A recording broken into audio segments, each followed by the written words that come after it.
Here we go, back again with the Business Not As Usual podcast. Vincent, Mike, coming at you. Michael, what's going on, my friend? Do what we do. How's it going today? It's going, man. It's it's been we're at the end of a week. Spoiler alert: we record these Friday afternoons, Friday evenings, and end of the week. It was a solid week. Got some stuff done. Made some headway. It's feeling good going into the weekend. It's very cathartic to do this as like to end the week. Yeah. Because we seem to be inspired by the week. Actually, this is the first time we're back together, just the two of us, because we've been rolling with interviews and guests for the last 3 weeks. Which is great. I love getting other people's perspectives on things because, one, it takes a little bit of pressure off us, but also it sort of rounds out our thinking. And I know that we have changed some of our perspectives on topics. Like, I'll admit, that service design conversation, if you haven't listened to the service design episode, go back and check, because I was fully ready for a fight, and it was a tremendous episode.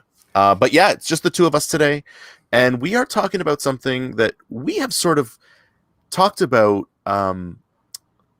very often offline, off pod, which is around decision making. And we talked about decision making as part of our talk on the missing pieces of the digital transformation puzzle and how important decision making is. But we're going to take a slightly different view this week, aren't we, Mike? Yes, and since that was kind of my section, we talked about the decision making process and putting it deep into the organization and all those great things. But today we're going to talk about, straight out of The Sopranos, not making a decision is a decision. Yeah. And there are consequences to not making a decision. So if you think that I'm just going to let it go and not make a decision and not rock the boat, that non-decision is a decision that could actually rock the boat.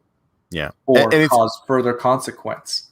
And it's interesting because this, like, we all in the BA community, in the analysis community, there's and I mean beyond that, in general project work, there's that concept of analysis paralysis, that we're gonna keep doing analysis, we're gonna keep collecting data, and in doing so, we are failing to take action. We're failing to make a decision and move forward because we never feel like we have enough data. And even that is a crippling decision, because by postponing action and continuing to collect more data, more information, you're just delaying the potential benefits of that you're looking to achieve. But that in and of itself is a decision to not take action. So I think even more outrageous than that, pulling out the big words, is not even at least you're continuing to try and figure stuff out. But I think even worse is you have the information. There's no more information to get. You got it. And then no decision is made. Let's sit on it. That's even worse than like, let's dig into something more. Like, there's no more digging. You got the final, and then no decisions made. And you just hum and haw about it, but there's not that, analysis paralysis. That's even worse. Yeah. So let's start, I think, with the most natural part of this, which is, why does that happen? And you know what? I'll ask you, Mike. Why do you think some people are so crippled from making a decision? They're just unable to, and it becomes very detrimental. Which, again, is their decision to not act. Why do you think that is? Fear of failure. Oh, you beat me to it. You asked me the question. I know. But I was hoping you were gonna. Well, go, and then I could have said, you know what, man? No, you're wrong. It's just they're afraid of being wrong. It's fear of failure. But that's, I mean, yeah, that's what. Sorry, go ahead. How about if I go the wrong way? Mm. And And that's then what? I don't know. Then you pivot and go the right way. Like, yeah. it's not like you're doing a dishonor to your entire family because you picked the wrong route. And I Yeah. think that's what it comes up against, that fear of failure. Yeah. I would agree, because we don't want to be wrong. We don't want to give the impression to the people that are, judging us, that are the people that are grading us, the people that are rewarding us at work. We don't want to give the impression that we don't have it all together, that we don't know what we're doing. And the reality is, there is nobody that is perfect. I'll speak for myself here. I make bad decisions every day. And, but you're right. You learn, because what's the alternative? That I sit on my couch all day.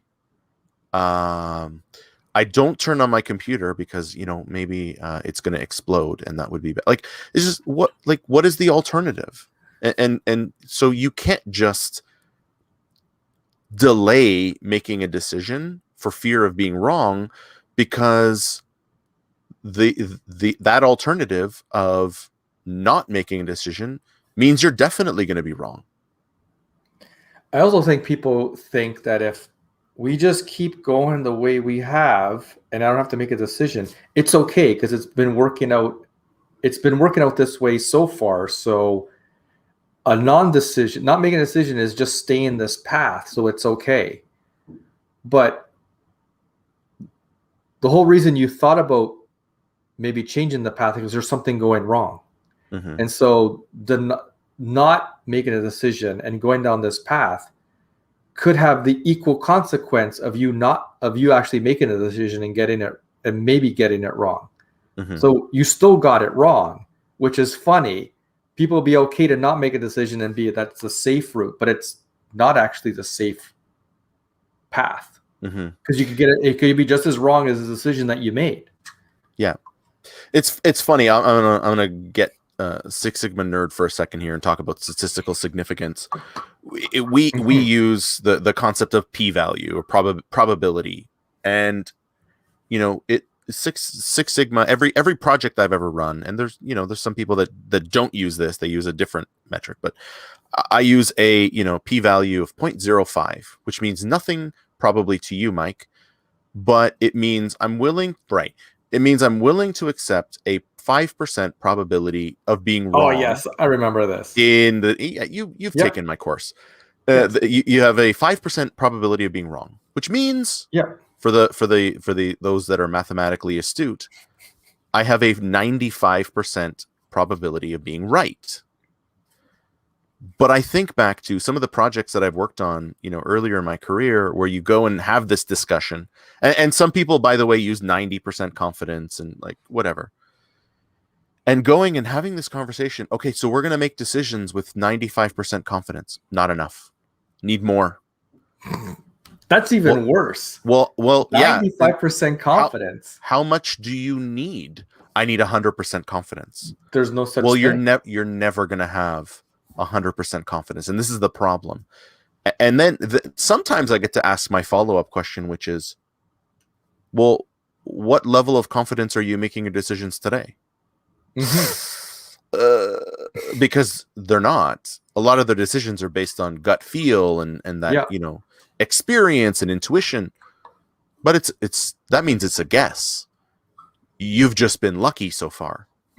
Right? And so, again, when we come at it with a quantifiable way of measuring the probability of success, there's a 5% chance I am going to be wrong, right? I have a 1 in 20 chance of being wrong. But that means 19 times out of 20, with 95% confidence, I'm making the right choice. And I think we don't use those confidence intervals when we talk about decision making and having enough data and getting out of that analysis paralysis spin. But not enough people use measures like that because they are overly reliant on their experience and their feel. And it's also we've talked about this, the size of the decision. Right. You don't have to make the decision for the entire project. Like what have we talked about? Breaking it down to small manageable pieces that you make decisions all the way along. And so if you do that, you continue to make decisions all the way along, you can course correct. So not every decision is so dire. Like you got some information, you pick one, that was the wrong route, you go the other way. But if you're waiting to make one big decision, of course you're going to be paralyzed. Of course, because now the whole thing is going to go wrong instead of little portions of it going wrong. So the other problem is if you can't even make little decisions in a transformation, you're really in trouble. But I think some of it is the size of the decision. Instead of breaking it down and making the magnitude of failure easier to consume, that is also the problem. And when we compound this with the fact that we want to drive that decision making down to the organization, get the next generation of leaders ready, if we can't trust them with those small decisions, we're definitely not going to trust them with those bigger decisions. Right.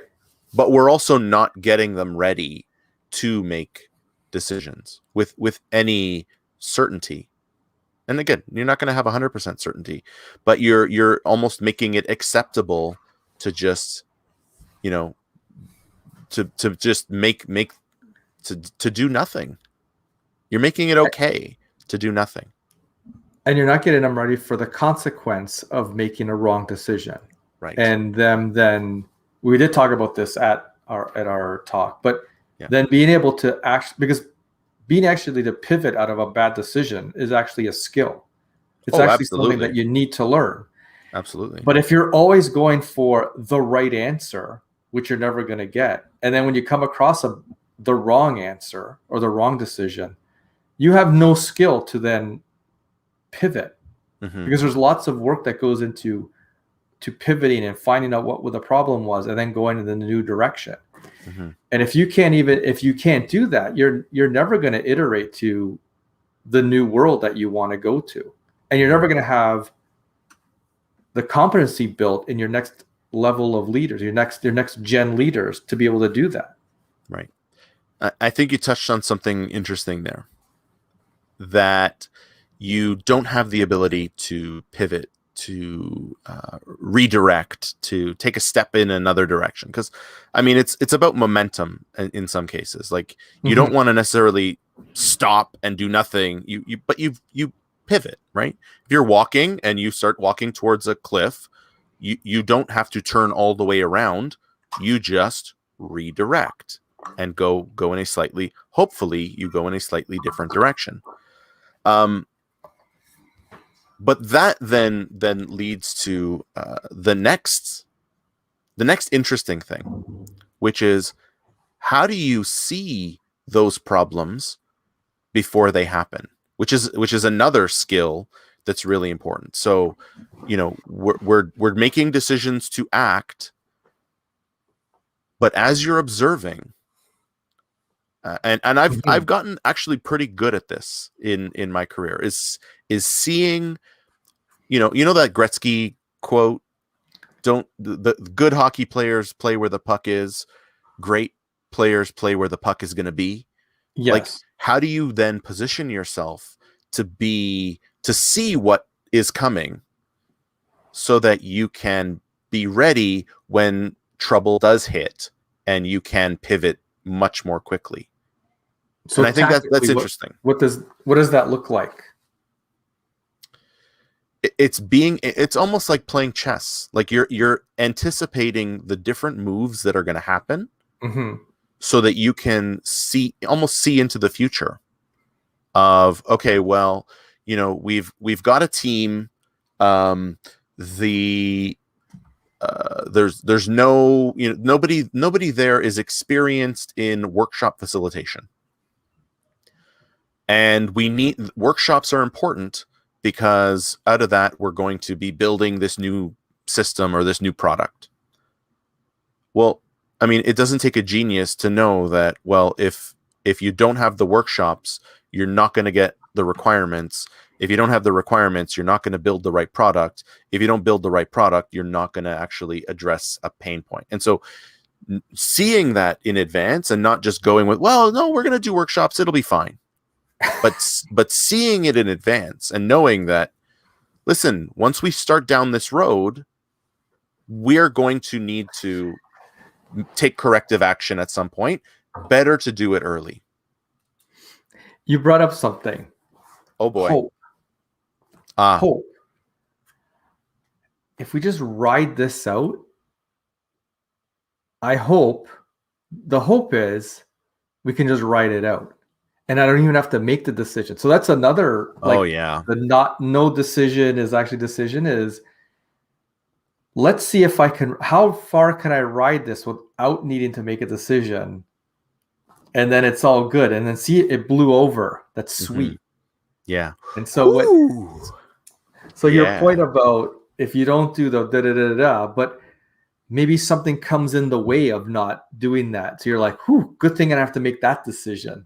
Right. And so there's also that game that happens. Can I wait out what's going to happen? But you're playing chicken with the decision. Oh, you're playing chicken. Like chicken. You're it's funny. I always say that a project doesn't become red overnight. Like it's green, it's green, it's green, it's green, it's green. Oh, it's red and there's all these problems and all this stuff is going on. That doesn't happen. It doesn't become red on a Wednesday. No.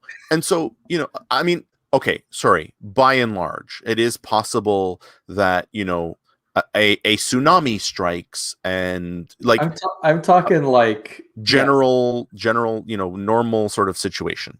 It doesn't just happen. It means that when you're doing that reporting, you're glossing over the ugly because you don't want to address it. Mm-hmm. And again, that is still an active decision because you're choosing to ignore the problems. And then all of a sudden, you play that game of chicken and the other car wins and now you have to explain why you're in red, how you went from green to red overnight. Right. It doesn't happen. It doesn't happen. It just does not happen. And yet you see I can't tell you how many right? I can't tell you how many times I've seen a project go from green to red and people are like, how did that happen? Circumstances outside of our control. Unforeseen I'm a victim of circumstance. Yeah. Well, it's also the proverbial house of cards. Like, once it goes red, and then like it was green yesterday, now it went red, and everyone has every complaint and every problem you could imagine. And you're like, how do we go from green to now every part of the project's a disaster? How did that happen? Because no decision is actually a decision. Right. That's how that happened. Right. And it's funny when you're on the outside. I mean, not funny like funny. Not funny like haha, but funny like yeah. But when you're on the inside of that, man, it is not a good place to be. It's not funny. It's not. It's not funny at all. Yeah. And so one of the things that I've gotten pretty good at is anticipating, 3 and 4 moves ahead. And this is sort of the third thing that I think I'd like to talk about today, which is, and this is going to maybe seem a little controversial, but sometimes when you see the moves, you know that it's going to be a problem. You know that it's going to blow up. But you are in a position where you have to allow it to happen. Basically, you have to let the failure happen, either because you are not able to, or you're just not politically willing to be that the bringer of doom, and because then you get that reputation as, the negative guy who always has, oh, that's not going to work, and blah blah blah blah. So I've been saying to people, and I've told people in the past with projects that I worked on, sometimes the right thing for you to do is let the project fail, or let that part of it fail, because then at least the ugly baby is out, and you can try to do something about it. Where do you stand on that, Mike? Because I know when I say that, people are like, but shouldn't you try to do everything that you can to help? And like, sometimes the answer is no, I think. What do you think? I think sometimes the answer is no. And I know everyone's like altruistic and like, you need to help as much as you can. Sometimes you see it coming and you're not really in a position to stop it. You may say something and it won't stop it anyway. And then sometimes, because you've already been given the green, you've been raising the flag that this is going to happen, and people have willingly ignored it. You then have to let it happen, because that's how you're going to make the change. Because let's say because constantly doing enough to keep it not going into disaster is actually the wrong thing. Because the change will come when there's a complete failure, because then you can look at it and actually fix it. If you just constantly save the day just at the last moment, it's still not a healthy project. It's nowhere near a healthy project. And at some point it's going to fail anyway. So you might as well let it fail quicker so you can fix it quicker. But by constantly doing everything you can, you're perpetuating the myth of the project, which is that everything is great and everything is green. And eventually it's going to be red. So why don't we get to the red quicker and fix it, as opposed to delaying what's coming? Because it's just worse, because more wrong things are done, or more delay is there. So you might as well just that's the whole point of quick decisions. 2 ways to go that way. Didn't work, now go this way. Now that it's better to make those quick cuts as it is to limp along, because eventually that limping along, you're going to be so far down the road that because you didn't let it fail, now it's a huge failure. It's even worse. Yeah. And the costs to address a failure, astronomical. Later on, they're exponentially higher. I was working with a group recently where they were going through the requirements gathering process, and at times it was not going well. And I shared this this advice with them, like, look, I get it's not going well. You're not in a position to do anything about it. You kind of just have to let it happen. Well, can't you say something? And can't you no, because the right thing to do, I think, is to let it happen. And I said, look, the reality is, it's right now, because we're in this gathering phase or requirement elicitation phase, the cost of fixing it is changing words in a document. That's it. So if we're going to have that failure, let's let it happen now. Well, but shouldn't we be trying to do and I'm doing the arm, for those that are just listening to the podcast, I'm doing the arm thing of but shouldn't we try to do better? And shouldn't we? Yeah, I mean, we should, but in the absence of that, and in not being able to really influence the outcome, sometimes you have to let it's like with kids. Sometimes you let them fall. You have to let them fall for them to learn. That's how they learn. And that's what it is. It's actually you're actually setting them up for greater success, because you're letting them experience that failure, versus coddling them and protecting them and keeping all the bad things out. And as a parent, it's hard, but you have to, because they need to be able to do things on their own. And it's the same thing with folks at work. You need to let them fail, sometimes, and fail safely, by the way. You need to let them fail so Mm-hmm. that they can learn and be better the next time. I think if you constantly also save it, pull it out of the fire, it allows people to continue not to have to worry about those things. Yeah. Because Vince will always save the day. Yeah. But what happens when Vince isn't there anymore? Or Right. Jimmy or Susie? Right. The process itself has to be solid, not because someone can always save the day. And so that's also another problem. It actually makes people lazier. I don't need to worry about these things because someone else will catch it. Mm-hmm. And the person who always has to catch it becomes the burden for them instead of, no, it needs to be built into how you're doing work. So you need to fail to figure it out. Mm-hmm. Because you're not actually, the people that are trying to not make it fail to such an extent, you're not actually helping. You think you're helping, but in reality, sometimes you have to let it fail so they can stop not making decisions. Right. It's actually an important part of the transformation.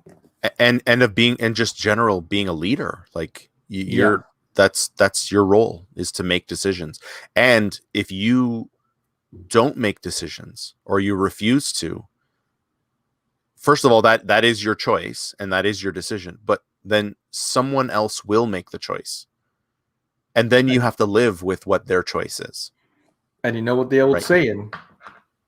What's either that? you make the decision, either you make the decision or I'll make the decision. But if I make it, you probably won't like it. So why would you let... I've heard that one from you way more often than I'd like to admit. But it's true. It's absolutely true. Like and then you can't really complain about it. Right. Because I mean, you made your bed. You made your bed, now you got to lie in it. You let me make the decision, and I'm going to make the decision that I'm going to make. Mm-hmm. And you may not like it because it's not the decision you wanted to make. So you should have made it. Mm-hmm. So bottom line, I think, making decisions is an important part of any business transformation effort. There are thousands of decisions that you're going to make over the life cycle of your transformational effort. Failure to make those decisions is not prudent. Failure to make those decisions is not the right strategic choice. and failure to make those decisions by playing chicken with them and hoping, that you get saved by the bell is a losing strategy in the long run. It is a losing strategy. So don't do it. Get comfortable making decisions. Get comfortable with the decisions at the level that you're at, and start analyzing the decisions that are made above you so that you can better prepare yourself for that next step in your career if you are so desiring to move in advancement. But decision making is not going away, and you've got to get really, really comfortable with the decision making process, because if you don't, someone else will, and you may not like what they decide for you. I think that's a good place to stop. Mike, what do you think? Okay, I think it is. So let's make a decision. I'm making the executive decision. We are ending the broadcast. It's a little shorter today, but you know what? I think we packed a lot of good stuff into the 29 minutes and 6 seconds. So with that, then, if you want to hear more from my good friend Mike, you can go to michaelmartino.ca. You can hit me up at vincentmirabelli.com. And for Vince and Mike, this has been the Business Not As Usual podcast. We will catch you in the next one. See ya.